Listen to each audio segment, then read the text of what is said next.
Give you an indication. It's one of my good friends is Mike Bettis that works for the Weather Channel, and he said this is the worst storm, guys, that he has seen in his 25 years of covering hurricanes, and he's been in 96 of them.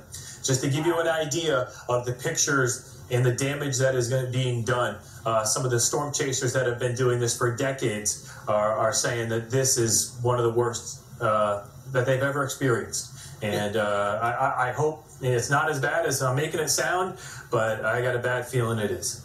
And you've been tracking this sort of weather for a long time too, Bill. We know that when you have a bad feeling, it's well-founded. I am curious, as I look at the hurricane track behind you there, it makes landfall, as you said, but then it's still a hurricane for hours and hours and hours and hours. And so we're going to see interior parts of Florida affected by hurricane problems as well, right? What do you expect? Yeah, so this is Osceola County, this is Polk County in this area here, and then once you get up in this region, you start getting towards, Kissimmee and the Disney complex, and then you get to the high population areas especially. I want Randy, be careful as you do it this time, because the wind has really picked up. We are now right about at high tide. We're about 5 minutes away from high tide here in Naples. We also have winds reported, gusts up to about 112 miles an hour, so it's gotten a bit more serious, but the underlying issue is still the same.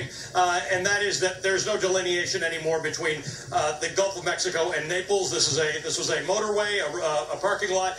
Earlier, I showed this to you.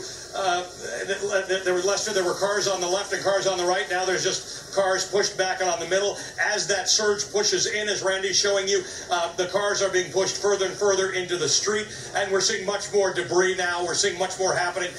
We're now at probably 5 feet, I would estimate, of surge. We were looking at 4 to 6. Take a look at that white car over there, Randy, on the left. Now almost entirely submerged. There were several cars around it. We're now looking at possibly 8 feet of surge here in Naples, and we're not at the worst of it yet. So there have been warnings about shelter in place. Do not attempt to move. Bill Cairns always reminds us your car can start to float away in 6 inches of water. We're now in about 5 feet of water. But what you're seeing here is the actual surge that you and I talk about so much when we cover these hurricanes. This is actually the Gulf of Mexico surging water into Naples and the surrounding areas. Lester?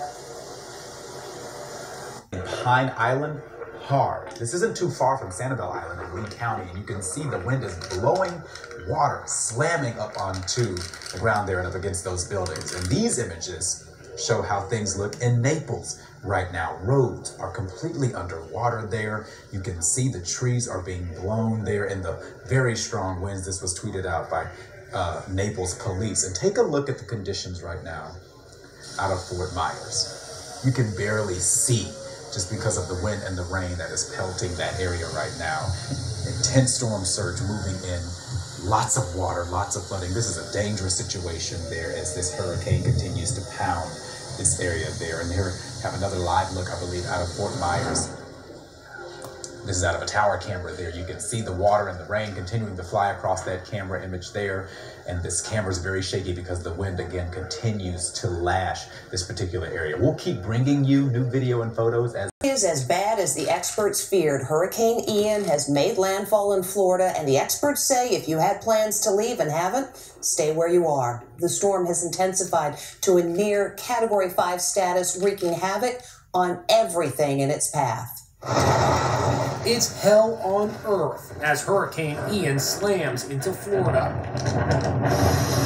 155 miles per hour winds, 18-foot waves, epic destruction. Take a look at the cars now. They're all bunched into each other over there. The wind continues to ramp up, but we're going to get smashed here. There are down trees literally everywhere, all over this area. This is what Ian looks like from space, a swirling monster. Those flashes, lightning. I can't hear anything and I can't see anything. Here's where the water comes up to 3 feet. Check out the Weather Channel's gripping 3D simulation of what a 9-foot storm surge looks like. 9 feet that can completely submerge some buildings, homes, businesses.